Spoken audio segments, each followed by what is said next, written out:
My name is Jerome Lewis. I'm your host for today.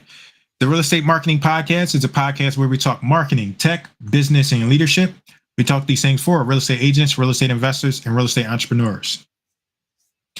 The Real Estate Marketing Podcast is a podcast that has two purposes. Purpose number one, to educate and inform our audience of listeners. Purpose number two, Neil, to spotlight you, your business, your service, or your product in a way that provides value to you, including market exposure and content creation. With that, we have a very special guest, Neil Timmins. Neil has been involved in over, is that 300 million? It is 300 million $300 million in real estate transactions. While his holdings in commercial asset classes include apartments, office, mobile home parks, and self-storage units, his passion is industrial property. Neil and his wife, Emily, are proud parents of 3 active teenagers. The apples do not fall far from the tree. As those who know Neil would say, he is a competitor by nature, whether for the biggest fish on a deep sea fishing trip, the best ribs at a barbecue, or playing football back in his day as alma mater, the University of Nebraska at Omaha as a Maverick. Neil is always up for travel, spending time on the water, and of course, meeting people interested in learning about and investing in commercial properties. Neil, I'm excited that you're here. Welcome to the show. Thanks so much for having me here. I really appreciate it. Absolutely, Neil. So we just read your professional bio. Tell us your story in your own words. Tell us how you got into commercial real estate. Yeah, well, you know what? I'll tell you what I do now, and then I'll tell you where it all started. Is that fair? Okay. Yep, absolutely. So, today is I'm a real estate syndicator. I put together a handful of deals a year, and we're growing. We're looking to grow with the right investors who really like what it is that we're doing, like steady positive cash flow. But it all started 20 some odd years ago when I stumbled into residential real estate. My mom got into real estate about a year ahead of me. I was a banker at the time, and she just knocked the ball off the cover. And I thought, well, darn, if mom can do that, I can do better. And so got into real estate, selling houses, became rookie of the year. 4 years later, owned my own RE/MAX, became the number one RE/MAX agent in Iowa when I was 29 years old. And then fast forward a few years, just worked my way through the single family space, fixing and flipping hundreds of houses. And then I eventually stumbled in, bought my first commercial property. Right now, it's been about 6 years. It's about a 17,000 square foot industrial property then. And I was like, well, this is a heck of a lot easier than doing the single family game. And so the game was on then. So, and as you said, went on to buy and still own a multitude of asset classes. Okay, thank you for sharing that. So you came from selling, and we have a lot of people that sell houses. Sure. Could you share some insights on, you had success. Could you share some insights on how to be successful into that and take us through your transition, why you went the other way, like in a little more detail? Yeah. How to be successful. The first year I worked as an agent, I sold 37 homes. I worked 360 days of the year. So Wow. very early on, it is outworking other people. Okay. And then for me, it was going, well, this is unsustainable for life, right? So there needed to be a model, and it was plugging into coaching to find a model that worked for other people in other marketplaces, and ultimately implementing system structures, and then leverage through building a team to be able to rise to a much higher level. Okay.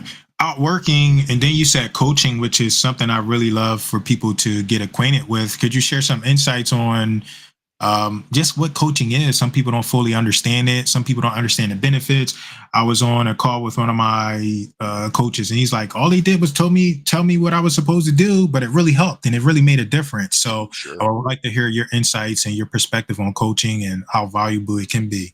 Oh, you hit it on the head. It's so significant. Somebody be able to ultimately be above you and look and see a wider playing field and to ask questions. Oftentimes, the answers are already within you. It's just drawing those out in terms of where does one want to go, and then how does one want to get there. And there's lots of ways to skin the cat as a real estate agent. Networking, doing a bunch of things, and also marketing. How do you get out in front of people? And that was the coaching I plugged into at the time was 2 parts. One, a system and structure, a proven system and structure that people had already been there, done that, who plugged in. And then second one is, the kind of conversations that get you out of your own way to be able to help you accomplish what it is that you're intending to achieve. Thank you for sharing that. So you Yeah. went from number one Remax realtor, and then you're like, you know what? I'm doing great here, but I'm working a little bit too much. I'm sure people listening to this podcast are also meet people. They work, work, work, work, work, Yeah. sell, sell, sell, sell, sell. Right? We get off that rat race of what is corporate America, where we're working Right. time for dollars, but then we jump into the same track. Sure. So I would like to hear you talk about that and what made you shift. Like, all right, something's got to change. And how was your change? Was it sudden? Was it like a hard change, or did you slowly transition into becoming involved in commercial multifamily? Great question. I came home one day and my wife had the minivan all packed up with 3 kids, all under 5, and she said she was leaving for good. So at that point, I begged and pleaded. I said, "Well, give me 30 days. I'll make a change." And when I say it, I mean it. And so 30 days later, I sold my Remax and I exited being an agent because my family meant that much to me. All these things that I was doing, working hard to be the provider, I thought that's ultimately what one was supposed to do and what they wanted. And all they really wanted was more time, right? Me to be there, to be present. And I was doing these things for the dollars and not even we live comfortably, but I've just never been a spender. And so it wasn't even for stuff. It was just for a mental feeling of this is what I'm supposed to do. And so that's what took me out of the agent piece. I took a period of time to reflect and ultimately put down on paper to build a lifestyle to go, what is it moving forward that it's going to, that what's it going to have to look like? And that's where I ended back in the real estate piece on the investment side, fixing and flipping, and then ultimately buying dozens and dozens and dozens of rental properties. Way more control over one's time on the investor side of the equation than on an agent's side of the equation. All right. And so you have a philosophy, agent optional on your Yeah. terms. I would love to hear you talk about that. And I think like when I was doing some research, a seven step playbook. If you have those steps or some of those critical steps, I would like to hear you talk about that too. Yeah, absolutely. Yeah, becoming agent optional. So as we started in the last year, it's growing and bringing investors on. It wasn't until last year that we ever brought any investors on. We bought millions of Right. dollars, in my office with my small team, without ever bringing investors on. We're at a spot where we've dialed in our systems and structure, and now it's about us scaling a little bit with the right folks. And so Okay. I thought, who is the person you're most qualified to help is a person you used to be. Okay. And so that's where we created ultimately agent optional grew out of it. Our ability to connect with real estate agents, yeah, who somebody I used to be, real estate agents who are killing it. They're doing fantastic in what they're doing. They know, like, and trust real estate, but they Mhm. don't want a second job, meaning they don't want to go buy and invest in real estate, now become a property manager. They don't want to become a landlord. A lot of them don't know that there's big money to be made in commercial real estate, but they don't want to learn commercial real estate because it's a whole nother thing. Same reason doctors and attorneys invest in real estate, but they don't quit their day job because they're too good at what they do. And so that's what we provide is an opportunity for agents to invest alongside of us to ultimately become agent optional on their terms, build that passive income in such a way that it is greater than their expenses, and ultimately at the end of the day can become agent optional, right? If they love selling, love participating and working with clients, fantastic. And if they want to take a little time off, I'm in the north, so they want to go winter in the south. They don't have to feel bad about doing it. They built that foundation of success for themselves. Share with us. You have a seven-step playbook. Could you share with us some of those seven steps? Yeah, a couple of the steps, the front ends, much like you touched on in the coaching, it's getting clear. Where do you want to go?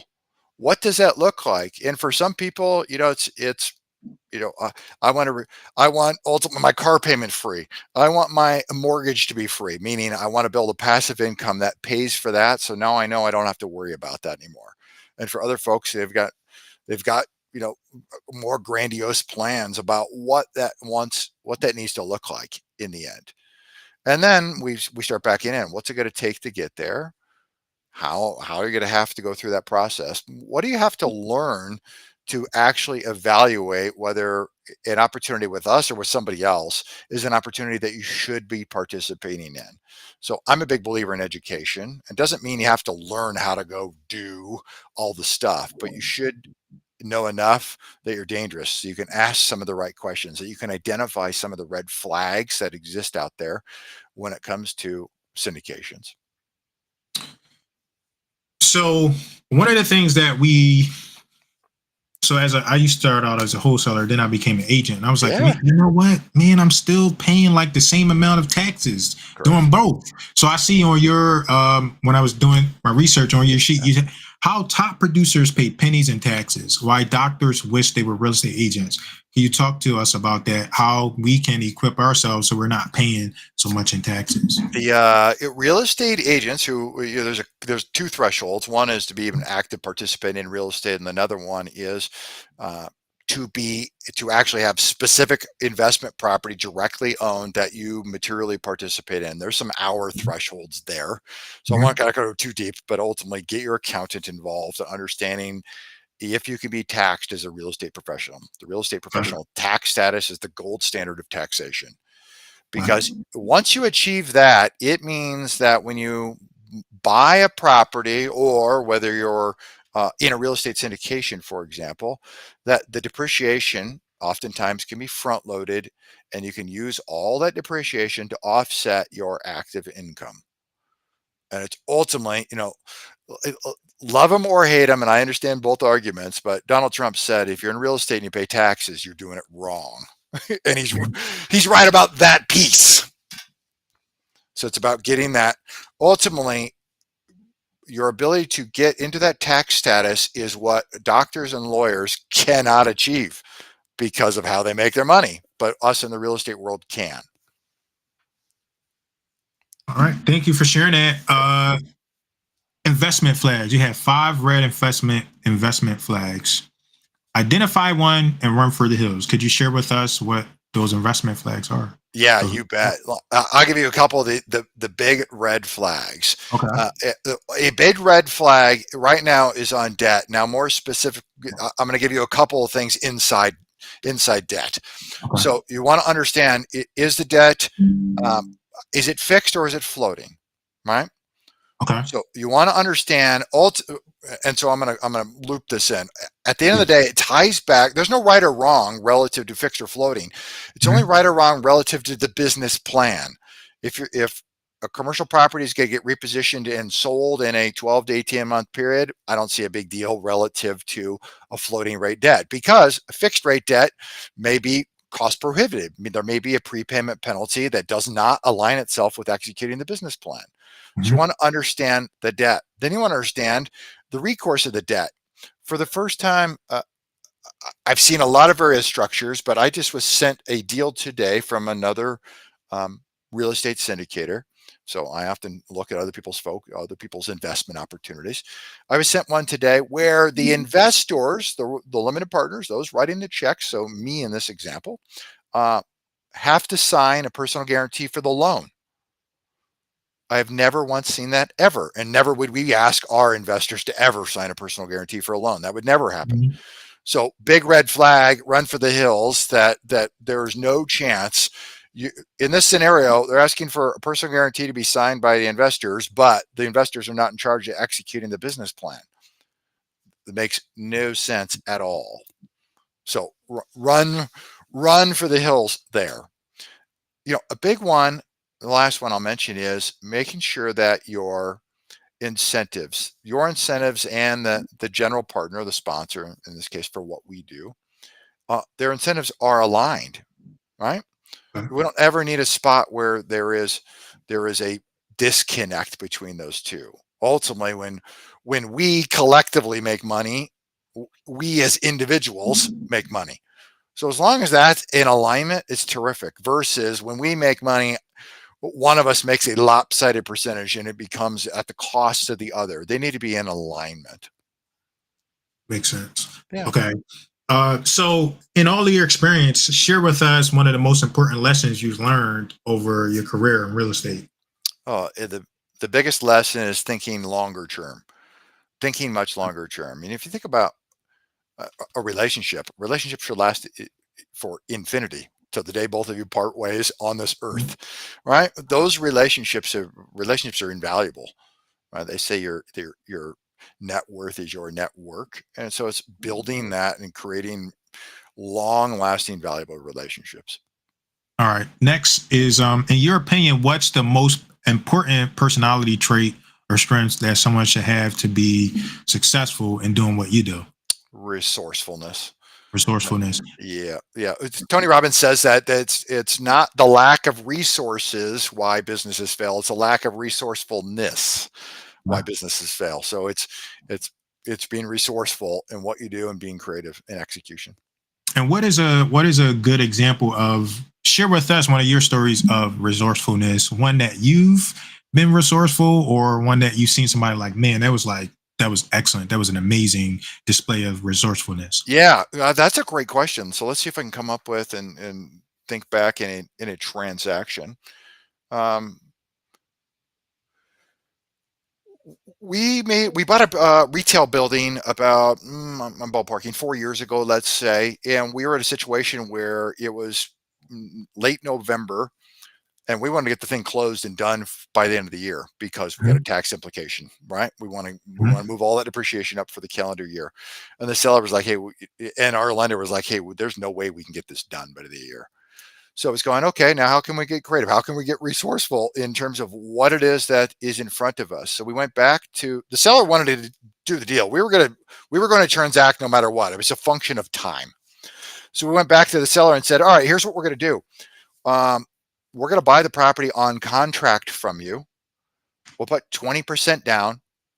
We'll do a 90-day balloon, meaning if I don't pay you off in 90 days, you're going to take the property back from me. And I just gave you 20% down.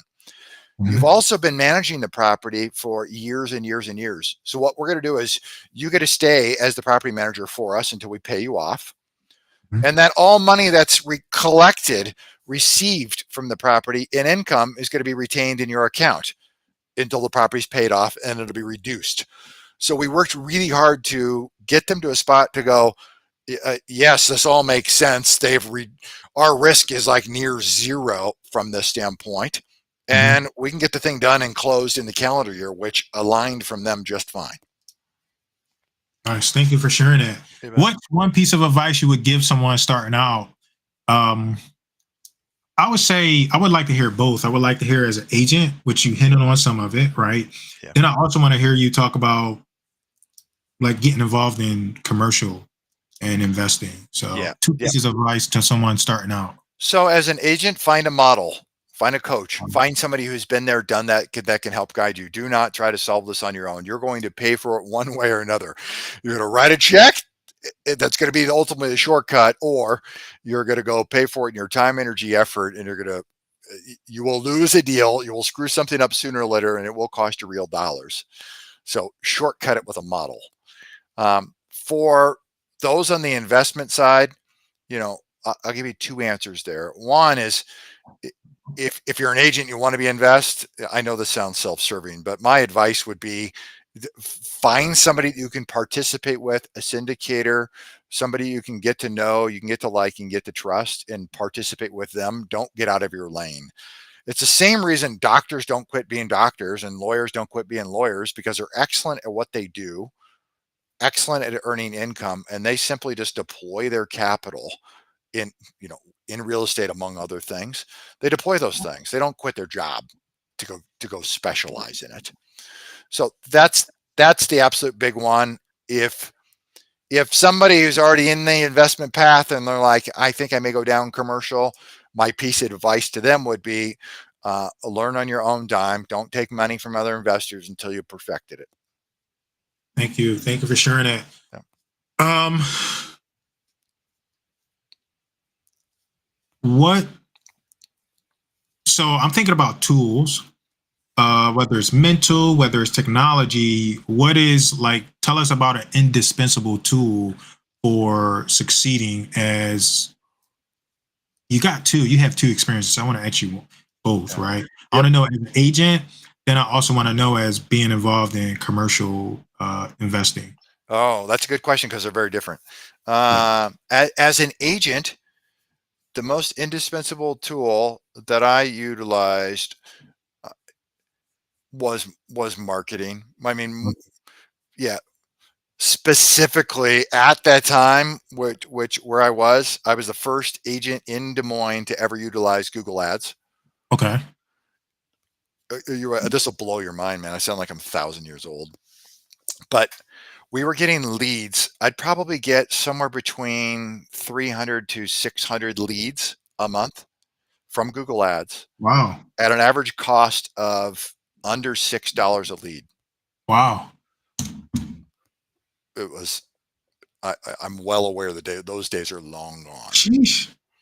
So how did I get there though? By plugging into coaching, and that meant going to conferences, getting outside of where I am, plugging into various people along the coast to understand what's working in other places. And then, we're at the forefront of AI right now. And so just like I was at the forefront of on Google Ads, there's going to be a whole bunch of things that come out in AI that allow people to do things very differently at a different cost measure that have ultimately a distinct competitive advantage. And you get there by getting out, getting involved, talking to other people, understanding what's going on in other places. It's working very well. And then swipe and deploy that in your own marketplace. Okay. And so as a commercial, to get involved in commercial investing, what indispensable tool would you recommend for people trying to get involved in that? All right. You ready for this one? Because it's don't laugh at me. It's coffee. But it's not. It's not why you think. It's not because of fuel of caffeine. It's to get in front of a person. It's to build a relationship. Commercial takes longer. Relationship and one's trust factor, one's reputation, your ability to execute on deals matters. Who you are matters in a very big way. And so it's coffee, and it's about building relationships. Relationships can't go wrong with relationships. I want to ask you some personal questions. The first one: what do people misunderstand about you most, Neil? Oh, the biggest thing that outside looking in, and you'll understand this from being your wholesaler in the past. The biggest thing that's misunderstood is I take risk, or I'm risky.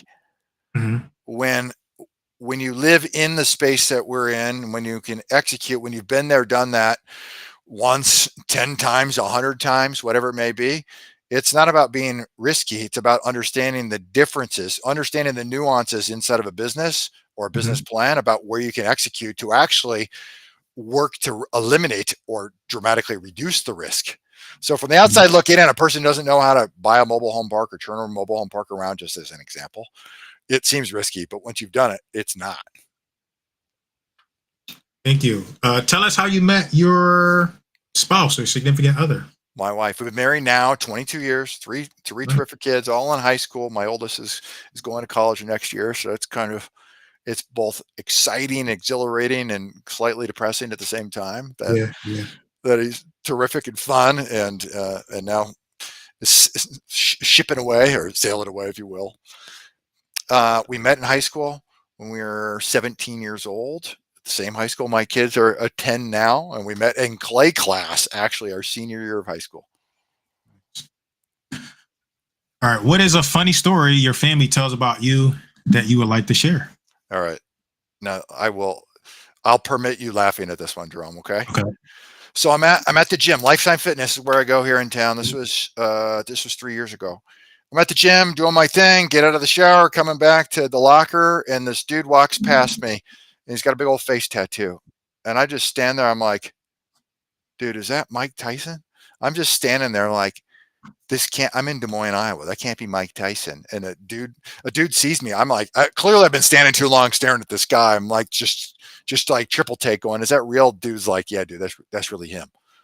And so I'm like, all right, this is weird. So I go over to my locker, sit down, and he's like, me to 4 feet away from me at his locker.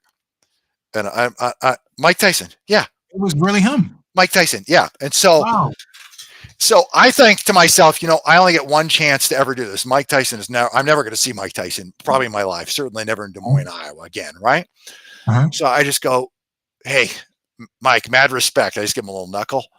I go, how about a picture? And he just looks at me and goes, I won't do his voice, but you know how he sounds like. He goes, man, you don't have any pants on. I'm going to tell, right? And here's what I did. I sat there about 5, 6 seconds. I look back and I go, Mike, you're Mike Tyson. You had to have taken worse pictures than this. Yeah. Did you get the picture? He goes, "You funny. Put some pants on." And right there in the locker room, took a selfie. Nice. Yeah. So you have that picture. Yeah. Yes. Wow, Yeah. nice. I would love to see that. That's awesome. I'm glad I asked that question. That's cool. Yeah. All right. So we're in real estate. I call this section the closing table. We ask a couple of questions so we can get things wrapped up. Yeah. What are 3 books you recommend to the audience and why? 3 books. The Millionaire Mind. I read it when I was 20 years old. No, 22 years old. Dr. Thomas Stanley wrote it. Changed my life. It's not about what millionaires have. It's how do millionaires think. Okay. And that's why it changed my life and why I would recommend it. Winning Through Intimidation. Not winning by, winning through intimidation. Ringer is the last name. He wrote it. Terrific book. He happens to be in real estate. I did not know that when it was recommended to me. It's all about largely positioning. He's got wonderful theories in there. Leapfrog theory, which I won't tell you all about it, but pick that book up. It's an older one and it's excellent. I have it. Yeah. Yes. Yeah, Good. Yeah. All right. Let's see if you got the last one. Number 3, Confessions of a Real Estate Entrepreneur. No, I don't. My favorite book on commercial real estate. It's all story driven, terrific stories about various real estate projects, various things he went through. He's a real estate investor. He's an attorney out of the Northeast. Wonderful book. Thank you. So you also have a podcast. Can you tell us about your podcast and how we can get access to that? Absolutely. In fact, we're launching my new podcast, the Investing in Iowa show, right in my backyard. So that will launch mid-May. And it's exactly what it sounds like. I talk to a whole bunch of people in the studio here in the office, and we talk about Iowa and we talk about investing in Iowa, from everything from apartments to mobile home parks to self-storage to farmland, which Iowa has a whole bunch of, hotels, everything in between. And ultimately it's about the people, the projects, and the profit. Thank you for sharing that. I would like to hear you share, a little bit about marketing. And sometimes I meet people and they're like, oh, that's just too specific to my niche. What is your insight on having a show so specific to investing in Iowa? Like, let me hear you talk about that. Yeah. Well, it's specific to Iowa, and so there's some uniqueness about the geographic restrictions of it. But outside of that, it's every asset class that you'd have anywhere. We're talking about houses, we're talking about everything. Why? Because ultimately, I do a lot of business here, and so it's about networking and delivering value to our listeners, no matter where they are. There's also a lot of people who invest here who do not live here. Either they're from here or they got turned onto it in one way or another. They like cash flow country, which the Midwest is known for. And so they want to participate in one way or another. And this is a terrific way to educate oneself about the people who really make the real estate world in Iowa go around. Thank you. I'm going to ask you this question, see if I can stop you. What's one question you wish I had asked you, and how would you have answered? Oh, good question.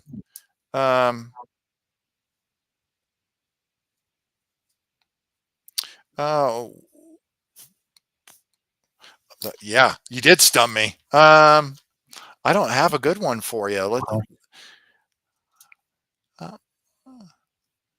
right. Oh, good. Yeah, Don't worry. yeah. I mean, you had books, we had podcasts. I would have said, what's one of my favorite podcasts outside of yours, of course, and I would not have had a good answer because I listened to about a half a dozen. Okay. That are really good, and I think I think this is platform's a terrific way to get to plug in, to get educated, and I appreciate the work that you do because it's impactful. All right, thank you. So final question, where can listeners find out more about you online? Yeah, best place, agentoptional.com, agentoptional.com. And as you said, Jerome, we've got the playbook there, totally free. Just you guys can request it. And for folks, you want to learn more about what we're doing and talk about our world of investing, there's a little button on there, request a time, get on my calendar. You and I will spend 15, 30 minutes getting to know each other and And when we have an opportunity, which we're not raising for anything now, we only do it a couple of times a year. When we have an opportunity, we're happy to share our opportunity with you, so you know what we're investing in right now. All right, Neil, this has been excellent. If you could close us out with one word, no explanation, what word would that be? Grit. Grit. I appreciate you. This has been all about grit, working hard. I appreciate you, Neil. Thank you so much for your time today. My pleasure to be here.